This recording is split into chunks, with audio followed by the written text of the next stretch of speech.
I'm feeling lonely. Oh, I wish I find a lover that could hold me. The Humble Business Tycoon. Kabanata 116.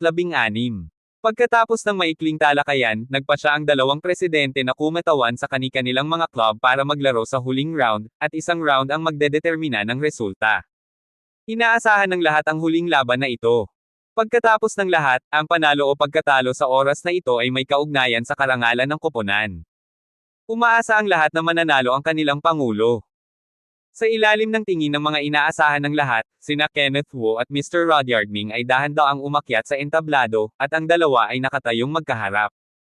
President Wu, I have to admire your courage. Kahit maliit lang ang katawan mo, you dare to fight with me.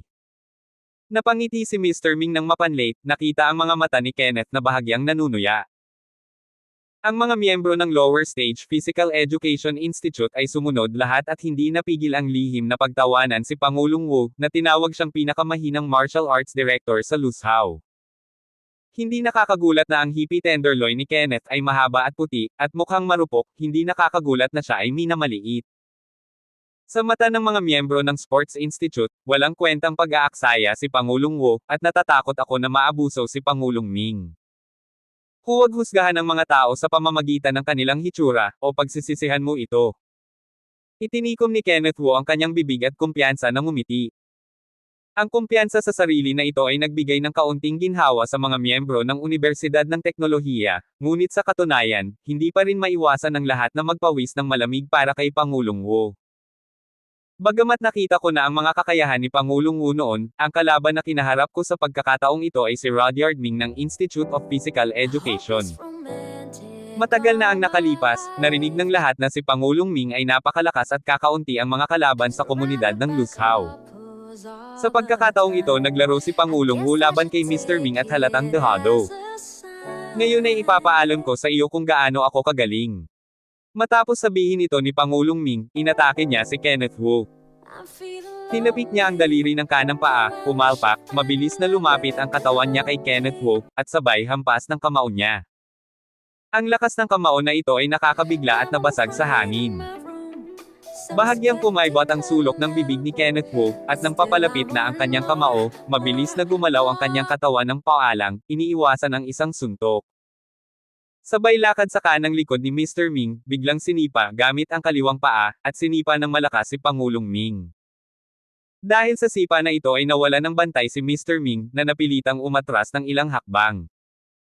Hindi man lang binigyan ni Kenneth ng pagkakataon si Rudyard Ming na huminga, at nagpatuloy sa pag-atake. Itinaas niya ang kanang kamao pahiga at binasag ito ng malakas. Isang suntok, dalawang suntok, tatlong suntok. Hanggang sa ikatlong suntok, sa wakas ay tumama ang kamao ni Kenneth sa dibdib ni Rudyard Ming, na napaatras siya ng ilang hakbang. Hindi pa ito tapos, nagpatuloy si Kenneth sa pag-atake, sinipa ang tiyan ni Mr. Ming sa bilis ng kidlat. Boom! Hindi nakaiwas si Mr. Ming, at direktang sinipa sa entablado gamit ang sipa na ito, at ang kanyang katawan ay nahulog na parang patay na aso. Boom! Nagkaroon ng kaguluhan sa eksena, at hindi niya inaasahan na si Pangulong Wu ay napakaliksi, at ang kanyang patuloy na mga bagyo ay magpapabagsak kay Rudyard Ming, na gagawing hindi siya makalaban. Gulat na ang mga miyembro ng Sports Academy, at hindi nila inaasahan na ang kanilang presidente ay matatalo ng isang mahinang presidente na si Mr. Wu. Sa pamamagitan ng labanan ngayon, alam ng lahat na si Pangulong Wu ay hindi isang mahina at hanggal na bata, ngunit isang nakatagong master na ang lakas ay higit pa kaysa kay Pangulong Ming. Matapos mapanood ang laban na ito, lahat ng miyembro ng komunidad ay kumbinsido. Sa sandaling ito, wala nang yabang ngayon, parang taunang tandang, nanlulumo. Pag-usapan natin ang tungkol sa mga miyembro ng Unibersidad ng Teknolohiya. Nang makita ang kanyang sariling pangulo na kumilos ng napakatapang at walang talo, ang mga miyembro ay tila labis na nasasabik. Hanggang sa oras na ito nalaman ng lahat ang tungkol sa tunay na lakas ni Pangulong Wu. Sa hindi inaasahang pagkakataon, mas magaling si Pangulong Wu kaysa kay Pangulong Ming ng Institute of Physical Education. Sa nakikitang napakatigas ng kanilang pangulo, lahat ng mga miyembro ng Gangda Wushu Club ay labis na ipinagmamalaki, at lahat sila ay ipinagmamalaki ang gayong mapanlinlang na pangulo. Nang makita ang tagumpay ni Kenneth, wala nang mas panabik kaysa kay Miss Elena Go, sumasayaw at sumasayaw ng may kagalakan. Matagal bago niya napigil ang pumalakpak, good job, napakagaling ni President Wu, oy. Papa. Bumalik sa katinoan ang mga miyembro ng Wushu Club ng Gangda University. Lahat sila ay desperadong itinaas ang kanilang mga kamay at pumalakpak sa performance ni President Wu kanina lang. Parang sampal sa mukha ang malakas na palakpakan na tumatama sa mukha ng mga miyembro ng Martial Arts Club ng Sports Academy na ikinahihiya ng lahat ng miyembro. Kung hindi dahil sa personal na karanasan, baka hindi nila ito pinangarap. Bilang pinakamalakas na martial arts club sa Luzhou, matatalo ito sa pinakamahinang Gangda Martial Arts Club. Matatalo ang pinakamalakas nilang presidente sa mahinang batang presidente. Ito ay isang kahihiyan lamang para sa kanila. Matagal bago bumangon si Pangulong Ming mula sa lupa. Sa oras na ito, ang mga mata ni Kenneth Wu ay hindi na kalahating mapanglait o mapanglait, ngunit mas hindi inaasahan at nakakatakot. Hindi kailanman pinangarap ni Kenneth, na tila mahina sa kanyang harapan, ay hindi inaasahan na magiging napakalakas. Wala siyang masasabi tungkol sa kabiguan na ito. Presidente Ming. Sa ilalim ng tingin ng lahat, dahan-daang bumaba ng stage si Kenneth at lumapit kay Rudyard Ming, itong round, natalo ka. Kung malupit ka, susuko na ako. Nagngangalit si President Ming sa ayaw, hindi niya inaasahan na matatalo siya sa isang brat. Ito ang pinakamasama niyang pagkatalo sa isang ring match kailanman. Itong training competition, natalo ang martial arts club mo. Itinaas ni Kenneth ang sulok ng kanyang bibig na may abot kayang ngiti sa kanyang mukha. Aminin namin ang pagkatalo. Rudyard Ming gritted his teeth bago dumura, mukhang minaliit ko ang lakas ng University of Technology ninyo. Hindi mo kami minamaliit, sobra mo naman ang pagsasabi sa sarili mo. Walang awang umatake si Kenneth. Sa totoo lang, matagal na akong hindi komportable sa estilo ng Sports Academy, self-righteous, defiant, at hindi kailanman naglagay ng sinuman sa kanyang mga mata. Sa pagkakataong ito sa wakas ay natutunan ko ang isang aral mula sa kanila sa pamamagitan ng laro ng pagsasanay. Huwag kang masyadong matuwa, kapag opisyal na nagsimula ang liga, siguradong aabusuhin ka ng aming Sports Academy at maghuhugas ng lahat ng kahihiyan. Mabangis na sabi ni Rudyard Ming. Looking forward to the league, lalaban tayo ulit. Tingnan natin. Pagkasabi nito ni Mr. Ming, naglakad siya patungo sa labas ng bulwagan na may pagtatampo. Ang lahat ng mga miyembro ay sumunod sa pagkabigo, tulad ng isang taunang sundalo, napakahina. Sa pagkakataong ito, ang pagkatalo sa pinakamahinang Universidad ng Teknolohiya ay isang malaking dagok sa Institute of Physical Education, at lahat ay tila dumanas ng maraming trauma. Ang mga miyembro ng Universidad ng Teknolohiya ay partikular na nabuhayan ng loob nang makita nilang bumagsak at umalis ang Institute of Physical Education. Dati, palagi silang kinukutya at pinapahiya ng Sports Institute. Ngayon, tuluyan na silang sinampal sa Sports Institute para matikman nila ang kahihiyan. Lahat ay nakaramdam ng pagmamalaki. Siyempre, ang pinakamalaking nag-ambag sa tagumpay laban sa Wushu Club ng Sports Academy ay ang Pangulong Wu. Si Pangulong Kenneth Wu ang tumulong sa Universidad ng Teknolohiya na humarap sa Institute of Physical Education, at tumulong sa Universidad ng Teknolohiya na manalo ng kaluwalhatian at nagbigay ng mukha sa lahat ng miyembro. Nang makita ang mga miyembro ng Institute of Physical Education na naglalakad palayo, ang mga miyembro ng University of Technology ay nagsiksikan, binuhat, at inihagis si Kenneth sa kalangitan. Habang hinahagis pataas, hindi napigil ang sumigaw ng karamihan ng sabay-sabay, makapangyarihan ang presidente, mahusay ang pangulo. Ang buong bulwagan ay napuno ng kagalakan ng tagumpay, at ang tanawin ay napakaganda. Nang makita ang eksenang ito, hindi maisara ang masayang bibig ni Miss Elena. Hindi niya pinangarap na ang Wushu Society ng Gangda University ay maaaring umunlad ng labis, at ngayon ay maihahambing niya sa Institute of Sports.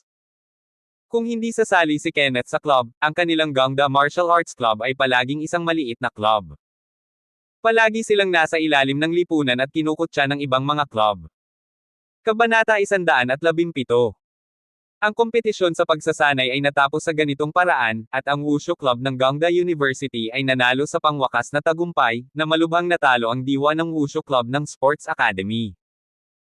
Pagkatapos ng training match, inimbitahan ni Kenneth sina Elena, Victor at Calix Xiao na kumain sa malapit na restaurant.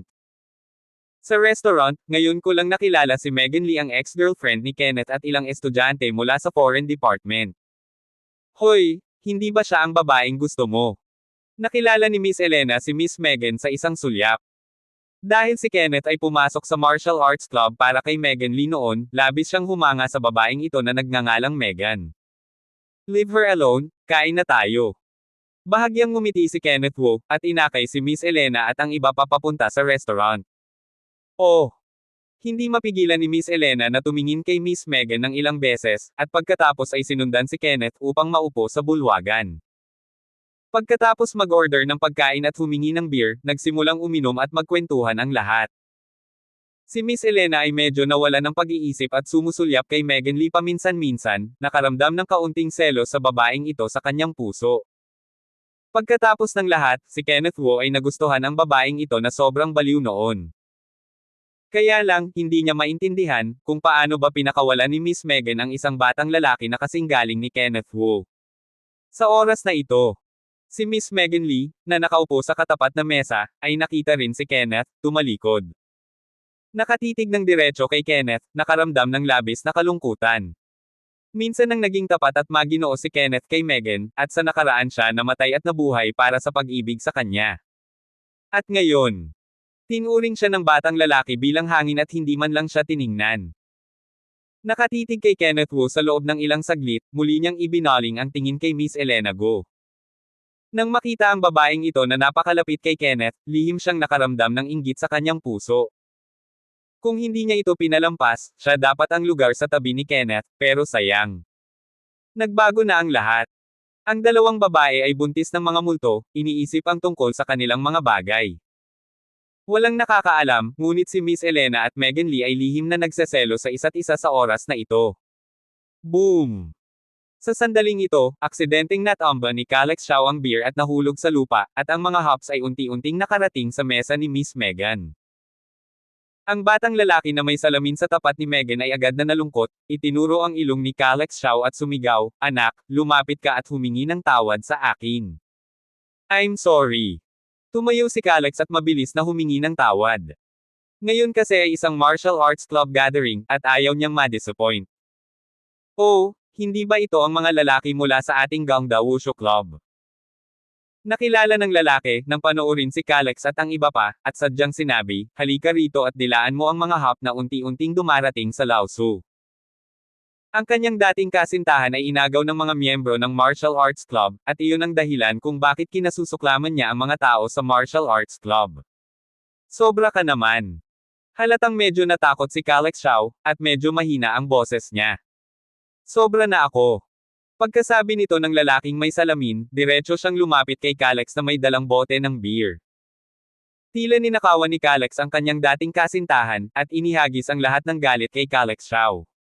Nakuha.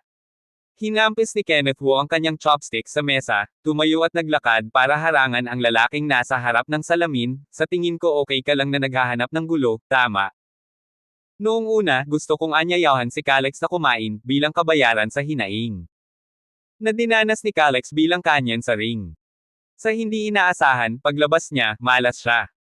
Nakikipag-usap ako sa mga miyembro ng martial arts club, ikaw ang bahala. Ungol ang lalaking nakasalamin. Kumabog ang dibdib ni Kenneth, at sumagot siya, "Ako ang presidente ng Wushu Club ng Gangda University. Ako na ang bahala dito." Presidente. Bahagyang hinigpitin ng lalaking may salamin ang kanyang mga kilay, at halatang mas malalim ang mga mata ni Kenneth Wu. Matapos marinig ito, maging ang bibig ni Miss Megan ay bumuka sa isang hugis o. Sa hindi inaasahang pagkakataon, sa napakaikling panahon, si Kenneth ang naging presidente ng Wushu Club. Hindi ba ito kamangha-mangha? Nabalitaan ko na nagtatrabaho si Kenneth Wu sa isang martial arts club at madalas na nabully.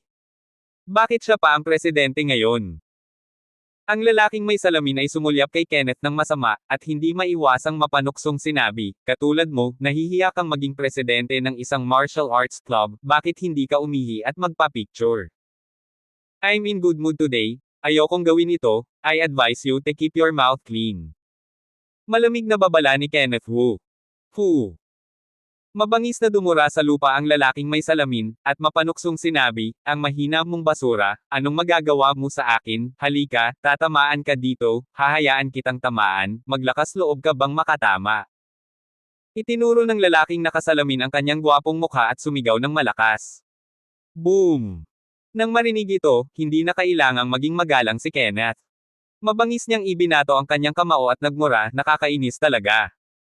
Ang suntok na ito ay direktang nagpatumba sa lalaking nakasalaming at tumalikod, at tuluyang bumagsak sa ilalim ng mesa ng umuugong. Ang ilang mga estudyante sa parehong mesa ay agad na nagalit, at lahat sila ay tumayo mula sa kanilang mga upuan ng may marahas na momentum. Nang makita ito, nagmamadaling bumangon si Miss Megan Lee at gumawa ng kaluwagan, huwag gawin ito, lahat ay nasa iisang paaralan. Ayokong gawin to, pero kung gusto nilang lumaban, mananatili ako sa kanila hanggang dulo. Natapos itong sabihin ni Kenneth at naglakad pabalik sa kanyang upuan at umupo. Hindi siya gumagawa ng inisyatiba upang magdulot ng gulo, ngunit hindi siya natatakot sa gulo. Tinitigan ni Megan Lee si Kenneth ng ilang saglit, kinagat ang kanyang lobby habang sinusubukang magsalita, at pagkatapos ay tinulungan ang lalaking may salamin sa, kung may sasabihin ka, huwag mo nang gawin. Mabangis na dumura sa lupa ang lalaking may salamin at hindi na nagawa pa. Instead, he sarcastically said with his voice, anong martial arts club ito, ang pinakamahinang martial arts club sa lungsod, nakakahiya sa amin. Sumunod ang ilang mga lalaki sa parehong mesa, salitang iniinsulto ang Wushu Club dahil sa kawalan ng kakayahan, at inilagay sa ibaba ng City Club. Pagkaraan ng ilang sandali magmura, hindi pa rin sigurado sa galit ang lalaking panoorin, at tumawa ng mas malakas, ang ating Gangda Wushu Club ay walang silbi. Nakakahiya sa ating paaralan. Ang mga taong tulad nila ay nabubuhay sa isang basura ng hangin at namamatay sa isang basura ng lupa. Sinadya kong tinaasan ang boses ko para lang marinig ng ibang estudyante sa restaurant. Sinamantala niya ang pagkakataon na hiyain ang mga tao sa martial arts club, kaya naging katatawanan ng restaurant ang mga tinanggihan ng kanyang mga kaklase. President at members na ito at talagang gumana ang trick na ito. Ang Wushu Club ng Universidad ng Teknolohiya ay talagang kakilakilabot. Hindi ito nakikita ng mga mag-aaral, at talagang nagpapahiya sa mga estudyante ng Universidad ng Teknolohiya. Nang marinig ito, lahat ng mga kaklase ay nagbuo at nagtawanan sa martial arts club dahil sa pagiging masyadong basura. Mas mabuting mag-disband ng mas maaga. Tulad ng lahat ng mga mag-aaral sa restaurant ay nagtatawanan, ang nakapusod na babae sa likod ni Megan Lee ay biglang bumulalas, tingnan mo ang forum ng campus, mayroong ilang mainit na balita mula sa aming Wushu Club. Nagkalat ba sa campus network ang kahihiyan ng martial arts club? Maya-maya, kinutya siya ng lalaking nakasalamin at inilabas ang kanyang cellphone para buksan ang campus network ng University of Technology. Ang ibang mga estudyante ay nagbukas ng mga forum sa campus, lahat ay gustong makita kung anong balita tungkol sa Wushu Club ang karapat-dapat pagtawanan. Ang lahat ay ganap na natulala sa pagbubukas ng forum. Nakita ko ang isang video na na-upload ng mga mag-aaral sa forum, na tungkol sa Wushu Club ng Universidad ng Teknolohiya versus Wushu Club ng Sports Academy. Matapos mapanood ang video, lahat ay natigilan. Nakita ko ang mga miyembro ng Gangda Wushu Club na marahas na inabuso ang Wushu Club ng Sports Academy at nanalo sa practice competition na ito. Diyos ko, hindi ko inasahan na matatalo ang pinakamalakas na Sports Club Academy, sa Gangda Wushu Club na sa tingin nila ay ang pinakamahina. Ang lahat ng naruroon ay tila nakalunok ng jujubi sa kanilang mga lalamunan, na nasasakal lalo na sa hindi komportable. Kabanata 118. Hanggang sa mga oras na ito ay natuklasan ng lahat na ang walang kwentang lipunan sa kanilang paningin ay isang panloloko.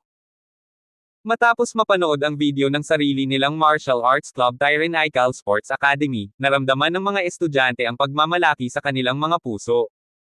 Sa hindi inaasahan, napakadaya ng martial arts club ng paaralang ito. Nakita ng mga kaklase sa eksena na si Kenneth Wu at ang iba pa ay hindi nagpakita ng anumang paghamak o paghamak, at lahat sila ay nagbigay ng thumbs up at nagpalakpakan. Tinitigan ni Miss Megan ang video sa forum at ilang beses itong pinanood. Nang makita ang magagandang eksena ng pakikipaglaban ni Kenneth kay Rudyard Ming, ang presidente ng Sports Institute Academy, nakaramdam siya ng labis na pananabik. Sa video, malinis at maayos ang mga diskarte ni Kenneth, walang kahit katiting na katamarin, at ang bawat galaw niya ay matalas at marahas, at ang kanyang momentum ay nakakahimok. Ang gwapo talaga nito at nakaka-excite. Paulit-ulit na pinanood ni Miss Megan ang video na ito, at habang pinapanood niya, lalo siyang nasasabik, at ipinagmamalaki niya ang mahusay na kakayahan ni Kenneth. Habang siya ay lihim na natutuwa, ang nakapusod na babae sa likod niya ay tumungo, natutuwa ka bang makita ang mahuhusay na kasanayan ni Kenneth Wu? Oo, ang galing talaga ni Kenneth. Masiglang tumango si Miss Megan. Ngayon ay lalo niyang hinahangaan si Kenneth. Gaano man kagaling si Kenneth ngayon, wala itong kinalaman sa iyo. Hindi napigilan ng babaeng nakapusod ang pagbuhos ng malamig na tubig. Ah! Nang marinig ito, agad na tumigas ang ngiti sa mukha ni Megan Lee. Oo, gaano man kagaling si Kenneth, wala itong kinalaman sa kanya. Ang gayong mabuting tao ay magiging kasintahan ng iba at magiging asawa ng iba sa hinaharap. Nasaktan mo si Kenneth Wu noon, nagsisisi ka na ba? Curious na tanong ng nakapusod na babae. Ako. Pinagsisihan ni Miss Megan Lee ang kanyang mga bituka na puro berde. Habang nakikita niya si Kenneth na nagpapakita ng magandang panig, lalo siyang nagsisisi. Paano siya naging tanga at iiwan ng isang mabuting bata? May sakit ba ang utak niya? Magsabi ka ng sikreto. Iginalaw ng nakapusod na babae ang kanyang ulo at bamulong, pumasok si Kenneth sa martial arts club para sa iyo. Alam niyang nasa isang martial arts club ka na mula pa noong bata ka, kaya pumunta siya sa martial arts club para mag-sign up. Ang pananakot at kahihiyan ay nakamit na ito ngayon. Tumigil ka na sa pagsasalita. Ang ilong ni Miss Megan ay maasim, at ang kanyang puso ay parang hindi komportable na parang may nakaipit. Ang lahat ng mga desisyong ginawa noong panahong iyon ay dulot ng tubig sa utak, at ngayon ay tila huli na para magsisi. Muling tinitigan ang batang may salamin, matapos mapanood ang nilalaman ng video sa forum, halos hindi lumabas ang mga mata niyang nagulat. Noong una ay inakala niyang may nakakahiyang balita sa Wushu Club, naghihintay pa rin siyang makita ang biro. Pero hindi ko inasahan na si Kenneth Wu ang nanguna sa Gangda Wushu Club para manalo sa training competition. Masyadong manloloko itong si Nima. Buti na lang at natatawa siya sa martial arts club kanina. Matapos mapanood ang video, naramdaman niyang sinampal at natusok ang kanyang mukha. Sa hindi inaasahang pagkakataon, napakadaya ng bagong presidente ng martial arts club dahil sa walang hiyang-hiya at panunokso noon. Kung magsisimula ang bagong pangulo, hindi siya dapat pahirapan hanggang mamatay. Sa pag-iisip nito, ang kanyang katawan, at ang kanyang puso ay nabasag ng malamig na pawis. Pagkatapos ng bahagyang pagkatulala, ang lalaking ito ay lumapit at humingi ng tawad kay Kenneth, paumanhin, wala akong mata noon. Binabawi ko ang sinabi ko at humihingi ng paumanhin sa iyo. Akala ko noon walang kwenta ang Wushu Club, kahit na-offend, baliwala. Matapos makita ang lakas ng martial arts club sa pamamagitan ng video, naunawaan niya ang isang katotohanan. Hindi niya kayang bayaran ang kasalukuyang martial arts club ng Gangda University. Hindi ka dapat humingi ng tawad sa akin, dapat kang humingi ng tawad kay Kalex Xiao. Walang ekspresyong paalala ni Kenneth sa kanya. Oo. Tinulungan ng taong panoorin ang kanyang mga salamin sa mata at naglakad papunta kay Kalex Xiao upang paulit-ulit na humingi ng tawad, ngayon lang ako nagkamali, pasensya na. Kalimutan mo na, hindi naman big deal. Kinaway-kaway ni Kalex Xiao ang kanyang kamay ng buong puso, hindi isinasaisip ang maliit na bagay na ito. Ayos lang, mauna na tayo. Ngumisi ang lalaking nakasalaming at umalis kasama ang ilang tao sa iisang table. Nilinggan ni Miss Megan ang kanyang ulo at tumingin kay Kenneth ng ilang beses, at pagkatapos ay mabilis na lumayo, ngunit ang ekspresyon sa kanyang mukha ay napakakomplikado. Pagkaalis ng mesa sa katabing pinto, si Kenneth Wu at ang iba ay nagpatuloy sa pag-inom at pakikipag-chat, at hindi nila naapektuhan ang kanilang mood dahil sa maliit na episode ngayon. Pagkatapos kumain, naghiwa-hiwalay ang iilang tao. Diretso si Kenneth Wu sa Lusao University, naghahanda na lumahok sa isang seminar kasama si Profesor Tao. Pagdating ko sa Multimedia Center ng Lu University, nakita kong siksikan ang labas ng mga estudyante. Gusto ng lahat na pumasok at dumalo sa lecture ni Professor Tao. Gayunpaman, ang mga ordinaryong tao na tulad ng ganitong klase ng mga lecture ay walang pagkakataong dumalo, tanging ang mga nakatanggap ng mga espesyal na imbitasyon at may mga imbitasyon lamang ang maaaring makapasok. Binigyan siya ni Kenneth Wu ng isang electronic na liham ng imbitasyon mula kay Murray Lee kagabi, na may parehong mga benepisyo tulad ng isang liham ng imbitasyon sa papel. Ipapakita pa lang ang invitation letter para pumasok, bigla niyang napansin na may isang pamilyar na babae na nakatayo sa crowd, ito ay si Miss Amber Lin ng University of Law. Bago kumain si Kenneth sa restaurant ng ama ni Amber Lin, nakatagpo siya ng ilang gangster na naghahanap ng gulo sa restaurant. Noong panahong iyon, si Kenneth Wu ang nagbayad ng 700,000 yuan para tumulong. Mula noon nakilala ni Kenneth si Miss Amber. Hindi nagkita ang dalawa, ngunit ilang beses siyang tinawagan ni Amber para pasalamatan si Kenneth sa kanyang tulong sa kanilang pamilya. Sa oras na ito, si Miss Amber Lin ay nakasuot ng hanggang tuhod na palda ng paaralan na may nakapusod para makipagtalo, at siya ay napakaganda sa karamihan. Estudyante Lin. Lumapit si Kenneth at tinapik si Miss Amber sa balikat, at nakangiting bumati. Oo. Nang makita niya si Kenneth, si Amber Lin ay nagulat, ang kanyang magagandang mata ay naging mas maliwanag. Kenneth Wu, narito ka ba para hanapin ako? Hindi. Umiling si Kenneth at tumingin sa maganda at mabulaklak na babae sa kanyang harapan, biglang nakaramdam ng kasiyahan sa mata. Karapat-dapat itong maging isang bulaklak ng paaralan mula sa Universidad ng Law, na may magandang mukha at cute na ilong, lalo na ang dalawang malalaking mata, na kasing liwanag ng bukal. Akala ko pumunta ka lang sa akin. Magiliw nang umiti si Miss Amber Lin at inilagay ang kanyang mga kamay sa likod niya. Nga pala, salamat sa pagtulong mo sa bahay namin noong nakaraan. Talagang gagawa ako ng paraan para mabayaran ka para sa iyong 700,000. Wala lang yon. I have always wanted to find a chance to thank you, bakit hindi kita imbitahan sa hapunan? Hindi ngayon. Napangiti si Kenneth, at mataktikang tumanggi, nabalitaan ko na si Profesor Tao ay magbibigay ng lecture sa Multimedia Center ng iyong paaralan sa hapon. Oo, pumunta nga dito si Professor Tao para magbigay ng lecture kaninang hapon pero hindi tayo pwedeng pumasok ng walang invitation letter. Nagkibit balikat si Miss Amber, mukhang walang magawa. Tulad ng ibang mga kaklase, nagtipon-tipon siya upang humanga sa kilos ni Profesor Tao. Ngunit narinig ko na ang panayam na ito ay hindi bukas sa publiko, at tanging ang mga espesyal na inimbitahang bisita lamang ang karapat-dapat na lumahok. Nakatingin lang sila ng mga kaklase niya sa labas. Huwag kang mag-alala, mayroon akong orihinal na gustong kunin ni Kenneth ang electronic invitation letter. Ngunit bago pa man siya matapos magsalita ay naputol ang paglapit sa kanya ng isang lalaking may mahabang paa.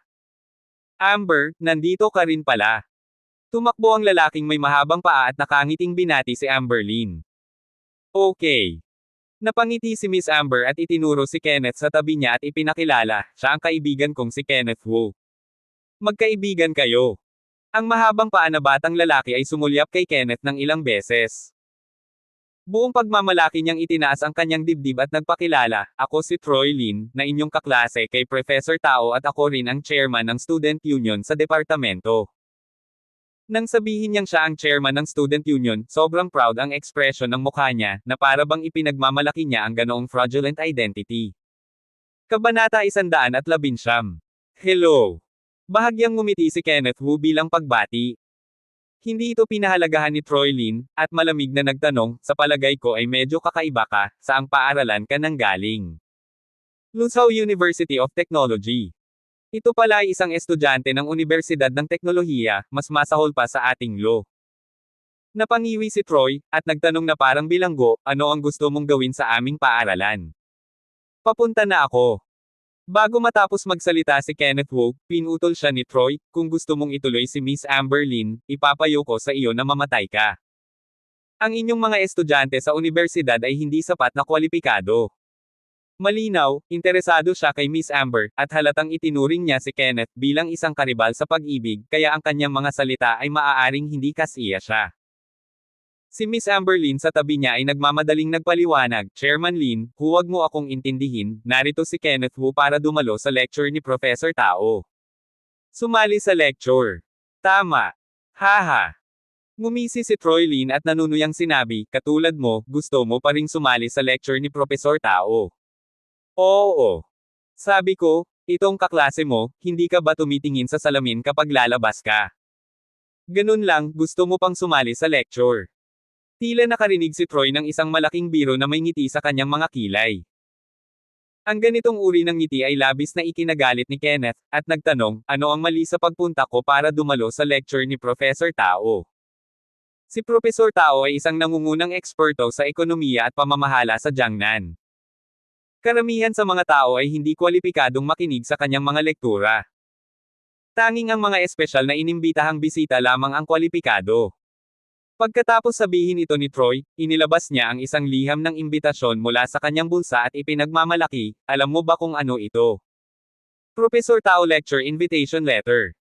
Oo, invitation letter lang ang pwede pumasok, meron ka ba? Meron ako. I-blow mo na lang. Si Troy ang chairman ng Student Union, at kailangan ng maraming pagsisikap para makuha ang liham ng imbitasyon na ito. Hindi siya naniniwala na makukuha ng batang ito mula sa ibang paaralan ang invitation letter. Itinaas niya ang kanyang ulo at nagalit ng malakas, sinabi mo na mayroon kang isang liham ng imbitasyon, kailangang ipinakita mo ito sa akin. Dito. Kinuha ni Kenneth Wu ang kanyang mobile phone at nag-download ng electronic invitation letter mula sa kanyang mailbox. Nang makita ang liham ng paanyaya, napatulala si Chairman Troy Lin, at ang ngiti sa kanyang mukha ay naging mas pangit kaysa sa atay ng baboy.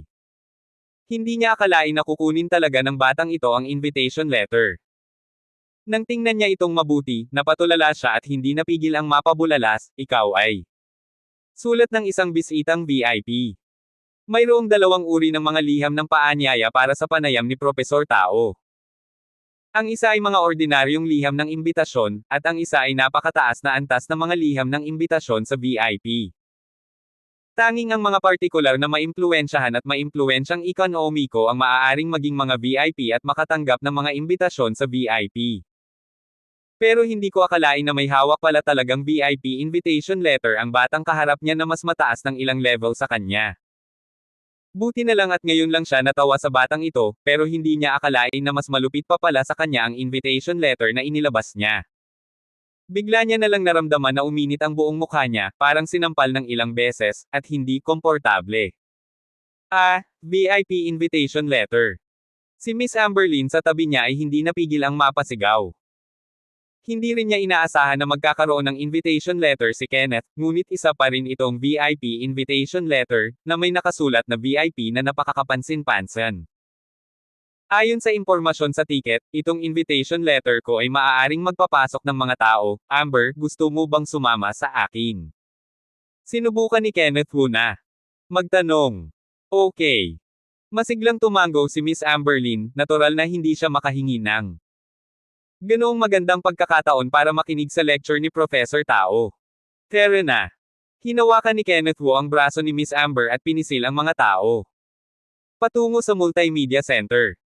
Ito ang unang pagkakataon na hinayla si Miss Amberlin sa braso ng isang batang lalaki, at medyo napahiya siya, ngunit hindi niya binawi ang kanyang braso. Si Troy ay nakatayo doon, pinapanood ang dalawang tao na papalayo ng palayo, halos mabaliw na siya. Ang pagmamasid sa batang lalaki sa labas ng paaralan na inaalis si Miss Amber mula sa kanya, tanging pagtatampo lamang ang magagawa niya ngunit walang magawa. Pagkaraan ng mahabang panahon ay nagngangalit ang kanyang mga ngipin, mabilis niyang sinundan ang dalawang tao. Puno na ng mga tao ang Multimedia Center, na karamihan ay mga kilalang scholar o propesor, at ang iba ay business celebrity. Dinala ni Kenneth si Miss Amber sa VIP seat sa front row, at pagkatapos ay sinundan siya ni Troy, sa likod lang nila. Nang makita ang dalawa na nag-uusap at nagtatawanan sa kanyang harapan, namula ang mukha ni Mr. Troy Lin, iniisip ngayon kung paano ipapahiya si Kenneth Wu. Alas 4:30, dumating si Professor Tao gaya ng nakatakda. Tumayo ang lahat ng mga panauhin upang ipahayag ang kanilang paggalang at pagmamahal kay Professor Tao. Huwag mong tingnan si Professor Tao sa edad na 60. Hindi naman siya mukhang matanda. Nakasuot siya ng salamin at masigla, at medyo immortal siya. Lumakad siya papunta sa chairmanship na may ngiti sa kanyang mukha at kumaway ng hello sa lahat, magandang hapon sa lahat, salamat sa pagpunta sa aking lecture, maupo kayo. Pagkasabi nito ay umupo na sila sa upuan, at lahat ng bisita sa audience ay umupo na rin. Narito ako ngayon upang sabihin sa iyo ang ilang mga paksa sa pamamahala ng ekonomiya. Limitado ang oras. Magsimula na tayo ngayon. Pagkatapos ng ilang pambungad na pananalita, dumiretso si Propesor Tao sa paksa at nagsimulang magpaliwanag ng ilang pangunahing paksa sa ekonomiya at pamamahala. Ang lahat sa madla ay nakinig ng may kagalakan at nakatuon ang kanilang sarili sa panayam na ito dahil sa takot na magambala at mawala ang kahangahangang nilalaman. Seryoso din si Kenneth. Bihira lang makarinig ng ganyan kagandang lecture. Siya ay mas matulungin kaysa sa sinuman. Nagturo si Propesor Tao sa tatlong magkakasunod na paksa at nanalo ng tuloy-tuloy. Napalakpakan mula sa mga manunood. Mahal na mahal ng lahat ang mga kurso ni Propesor Tao. Matapos makinig sa mga kursong ito, malaki ang pakanabangan ni Kenneth Wu, nadama na ang kanyang mga tainga ay nabautismuhan at inalagaan. Napakaliit ng nilalaman ng lecture ni Propesor Tao, ngunit napakaselan. Matapos itong pakinggan, pakiramdam ko ay napakayaman ng buong tao. Pagkatapos ng lektura, ngumiti si Propesor Tao at nagsabi, ang ekonomiya at pamamahala ay napakaraming kaalaman. Pipili ako ng dalawang panauhin ng random para magpahayag ng magkaibang opinyon. Kinabahan agad ang mga bisita sa audience pagkasabi nito. Sa kasong ito, walang gustong mapili. Pagkatapos ng lahat, ito ay isang propesyonal na panayam. Maraming mga pinuno at elite ng paaralan sa lahat ng antas. Kahit sino pa ang umakyat sa entablado para magpahayag ng opinyon, ito ay katumbas ng pagtugtog ng malaking espada sa harap ni Guanggang. Higit pa rito, sa ganoong kalaking sitwasyon, para sa mga ordinaryong estudyante, kakaunti ang walang stage fright. Habang ang lahat ay sabik na naghihintay, si Propesor Tao ay pumili ng isang tao mula sa mga inanyayahang panauhin at agad na sumigaw, pwede ko bang pakiusapan si Mr. Kenneth Wu sa entablado upang magpaliwanag sa lahat? Nang marinig ito, lahat ng iba ay palihim na nakahinga ng maluwag, at ang lahat ng kanilang mga mata ay nahulog kay Kenneth nang walang kamalay-malay, naghihintay na umakyat siya sa entablado upang magpaliwanag sa lahat. Si Mr. Troy Lin, na nakaupo sa likuran, ay hindi maiwasang matuwa ng palihim. Tiningnan niya si Kenneth na may magandang palabas, at nakita kung gaano kaiya ang batang ito na maghintay. Sa ilalim ng tingin ng lahat, dahan-daang tumayo si Kenneth Wu at naglakad patungo sa rostrum. Sa totoo lang, sobrang kinakabahan din siya sa mga oras na ito. Kung tutuusin, ito ang unang pagkakataon na magsalita sa gayong malaking okasyon. Kung walang paghahanda, kahit sino ay kakabahan. Puff! Hahaha! Hindi napigilan ni Chairman Troy sa audience ang masayang tumawa. Nang makita ang kaba ni Kenneth, tuwang-tuwa si Troy. Hindi niya maiwasang ay lapit ang kanyang ulo sa tenga ni Miss Amber Lin, at nguya sa mahinang boses, Amber, sa tingin mo ba ay iyan ng batang ito ang kanyang pantalon sa takot? Ang nakakatawa, kinakabahan ka rin pag akyat mo. Binigyan ni Miss Amber si Troy ng mapuputing tingin, na ikinaiinis ng taong ito na nakakatuwa na mga biro. Kabanata 120. Tingin ko nakakatawa lang. Hindi pa rin mapigilan ni Troy Lin na matuwa, at sinabing, Amber, ang batang ito ay hindi na makakapagsalita ng isang salita, nakakahiya talaga, at nawala ang lahat ng kanilang mga mukha. Okay, huwag kang magsalita. Nag-iwan ng ganoong pangungusap si Miss Amber at hindi na nag-abala pang kausapin si Troy Lin. Sa totoo lang, pinipisil din niya ang malamig na pawis para kay Kenneth. Pagkaraan ng ilang sandali, kung si Kenneth Wu ay talagang hindi makapagsalita, o kung siya ay nagsasalita ng kinakabahan at nanginginig, hindi ba ito ay isang biro ng mga manunood? Maghintay tayo ng magandang palabas. Nang makita ang kamangmangan ni Miss Amber, hindi na makapagsalita pa si Troy. Ngayon hintayin na lang ang magandang palabas. Matapos kabahan si Kenneth Wu saglit, tingnan natin kung paano niya pinahiya ang batang ito. Sa ilalim ng tingin ng lahat, naglakad si Kenneth Wu papunta sa podium table, at nang makita niya ang magiliw na ngiti sa mukha ni Propesor Tao, lahat ng tensyon sa kanyang puso ay agad na nawala. Marami nang naranasan si Kenneth kamakailan, na nagsisilbing may-ari ng restaurant, isang mamumuhunan sa isang kumpanya ng teknolohiya at isang live broadcast platform. Nakipag-ugnayan siya sa ilang malalaking boss at malalaking customer, at lahat ng ito ay nagbigay sa kanya ng matinding init ng ulo. Bukod dito, marami na siyang nabasa na mga libro at ang kanyang psikolohikal na kalidad ay 100 beses na mas malakas kaysa dati.